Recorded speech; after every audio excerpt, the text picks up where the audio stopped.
yang didakwa selesai, yang intertidal, ya saya bacakan, Sabah Kalimantan Utara, 4 kawasan outstanding boundary problem di sektor Sarawak Kalimantan Barat, itu masih dalam proses perundingan.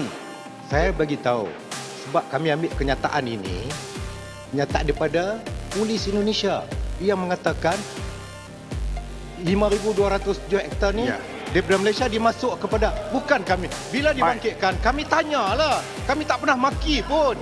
Saya sebut dalam Dewan itu hari. Kami taklah maki yang Mak Berhormat sambut. Tuduhannya, kami tanya, jawab lah. Taksin Datuk Mengatakan kami menggunakan Islam, busuk, jahat. Ini apa sebagai seorang Perdana Menteri ini? Benar. Yang disebut Perdana Menteri Malaysia Anwar Ibrahim secara tegas menegaskan bahwa Malaysia tidak pernah menyerahkan wilayah Sabah kepada Indonesia dalam proses penyelesaian sengketa batas darat antara kedua negara. Penegasan ini disampaikan langsung oleh Anwar Ibrahim saat berbicara di hadapan Parlemen Malaysia, Dewan Rakyat, pada Rabu 4 Februari 2026. Pernyataan tersebut menjadi respons atas isu yang belakangan beredar luas di ruang publik, yang menyebut bahwa Malaysia telah menyerahkan ribuan hektar wilayahnya kepada Indonesia. Isu ini sempat memicu polemik dan spekulasi di tengah masyarakat, terutama karena menyangkut persoalan sensitif kedaulatan wilayah negara. Dalam berbagai pemberitaan dan diskusi publik, muncul klaim bahwa Malaysia telah melepas lahan seluas 5,27 hektar kepada Indonesia sebagai bagian dari kesepakatan penyelesaian sengketa perbatasan. Namun, Anwar Ibrahim dengan tegas membantah klaim tersebut dan menegaskan bahwa narasi mengenai penyerahan wilayah itu sama sekali tidak benar. Menurut Anwar, penetapan dan penegasan batas wilayah antara Malaysia dan Indonesia tidak pernah dilakukan berdasarkan prinsip tukar-menukar wilayah, kompensasi, ataupun pertimbangan untung rugi politik. Sebaliknya, seluruh proses penentuan batas negara dilakukan secara ketat dengan berlandaskan perjanjian internasional yang telah disepakati sejak masa kolonial, khususnya perjanjian tahun 1891 dan 1915. Perjanjian-perjanjian inilah yang hingga kini menjadi rujukan utama dalam menentukan garis perbatasan darat kedua negara. Dalam pemaparannya di hadapan anggota parlemen, Anwar menjelaskan bahwa hingga kini masih terdapat 2 wilayah yang masuk dalam kategori Outstanding Boundary Problems atau persoalan batas wilayah yang belum sepenuhnya tuntas. 2 wilayah tersebut adalah Pulau Sebatik serta kawasan Sungai Sinapat dan Sungai Sesai.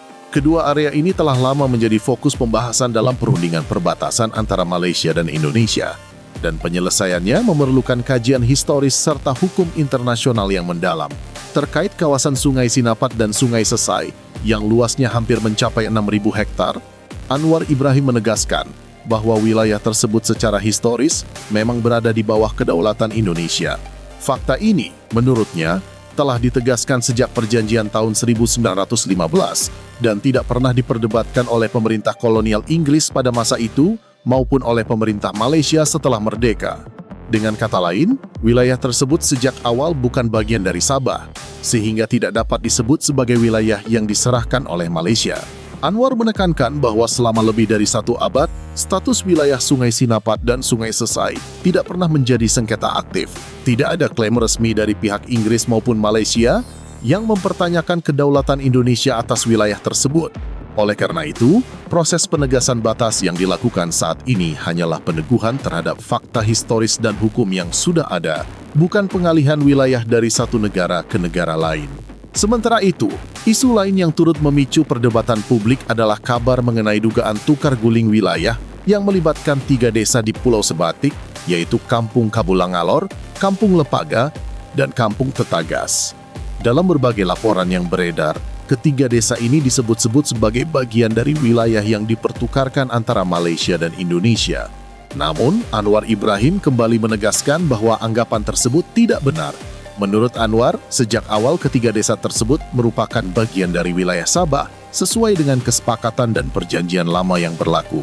Status ketiga desa itu tidak pernah berubah dan tidak pernah menjadi objek barter wilayah. Oleh karena itu, isu yang menyebut adanya pertukaran atau penyerahan desa-desa tersebut dinilai sebagai informasi yang keliru dan menyesatkan.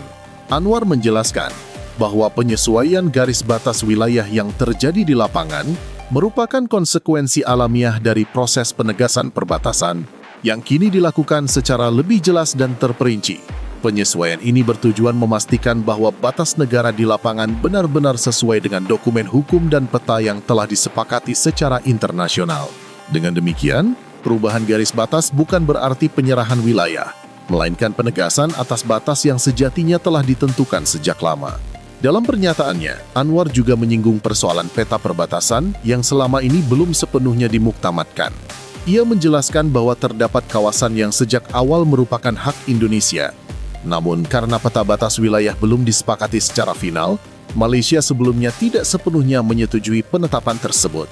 Meski demikian, sejak tahun 1915, kawasan itu tidak pernah dipertikaikan oleh pemerintah kolonial Inggris maupun oleh pemerintah Malaysia setelahnya. Kalau kita melihat peta, kawasan tersebut sejak awal merupakan hak Indonesia. Namun karena peta itu belum dimuktamadkan, kita tidak bersetuju sepenuhnya. Tetapi sejak 1915, kawasan itu tidak pernah dipertikaikan oleh kerajaan Inggris dan juga oleh kerajaan Malaysia, ujar Anwar di hadapan parlemen. Isu penyerahan wilayah ini kembali mencuat setelah beredarnya laporan yang menyebut adanya kesepakatan tukar guling wilayah antara Sabah dan Indonesia, termasuk 3 desa di Pulau Sebatik. Laporan tersebut dengan cepat menyebar dan memicu berbagai spekulasi, baik di media massa maupun media sosial. Namun Anwar menilai, anggapan mengenai barter wilayah tersebut tidak berdasar dan tidak masuk akal jika ditinjau dari sudut pandang hukum internasional maupun sejarah perbatasan kedua negara. Menurut Anwar, tidak pernah ada praktik penentuan batas negara yang dilakukan berdasarkan prinsip barter atau kompensasi wilayah. Penentuan sempadan, tegasnya, tidak bisa disamakan dengan transaksi ekonomi yang mempertimbangkan untung dan rugi. Sebaliknya, penentuan batas negara harus berlandaskan pada konvensi internasional dan perjanjian resmi yang diakui oleh kedua belah pihak. Saya ingin menegaskan bahwa penentuan sempadan tidak bersandarkan pada prinsip pampasan, timbal balik, atau untung rugi seperti yang didakwa. Penentuan sempadan antara Malaysia dan Indonesia sepenuhnya bersandarkan kepada konvensi dan perjanjian yang telah dipersetujui, tegas Anwar. Pernyataan Anwar ini sejalan dengan sikap otoritas Indonesia yang sebelumnya juga menyampaikan bahwa proses penegasan batas wilayah justru memberikan tambahan wilayah bagi Indonesia. Tambahan wilayah tersebut akan dimanfaatkan untuk mendukung pembangunan kawasan perbatasan, termasuk peningkatan infrastruktur dan kesejahteraan masyarakat setempat.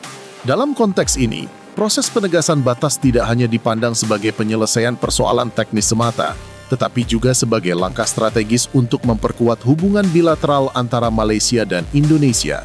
Kedua negara sepakat bahwa kejelasan batas wilayah sangat penting untuk mencegah konflik di masa depan dan menciptakan stabilitas di kawasan perbatasan. Pernyataan Anwar Ibrahim di hadapan parlemen sekaligus menegaskan komitmen Malaysia untuk menyelesaikan seluruh persoalan perbatasan dengan Indonesia secara damai, transparan, dan sesuai dengan hukum internasional. Ia menekankan bahwa hubungan Malaysia dan Indonesia dibangun atas dasar persahabatan, kerjasama regional, dan saling menghormati kedaulatan masing-masing negara. Dengan klarifikasi ini, Anwar berharap masyarakat tidak lagi terpengaruh oleh informasi yang tidak akurat atau menyesatkan. Ia mengajak semua pihak untuk melihat persoalan perbatasan secara objektif, berdasarkan fakta, sejarah, dan hukum yang berlaku, bukan berdasarkan spekulasi atau sentimen semata. Secara keseluruhan, polemik mengenai dugaan penyerahan wilayah Sabah kepada Indonesia dapat disimpulkan sebagai kesalahpahaman dalam memahami proses penegasan batas negara. Tidak ada wilayah Malaysia yang diserahkan kepada Indonesia. Yang terjadi hanyalah penegasan kembali batas wilayah sesuai dengan perjanjian internasional yang telah ada sejak lebih dari 1 abad lalu. Melalui penegasan ini, baik Malaysia maupun Indonesia menunjukkan kedewasaan politik dan komitmen kuat untuk menjaga stabilitas kawasan. Penyelesaian persoalan perbatasan bukanlah tentang kehilangan atau mendapatkan wilayah semata, melainkan tentang memastikan kejelasan hukum, menjaga kedaulatan negara, dan memperkuat hubungan antar bangsa di Asia Tenggara.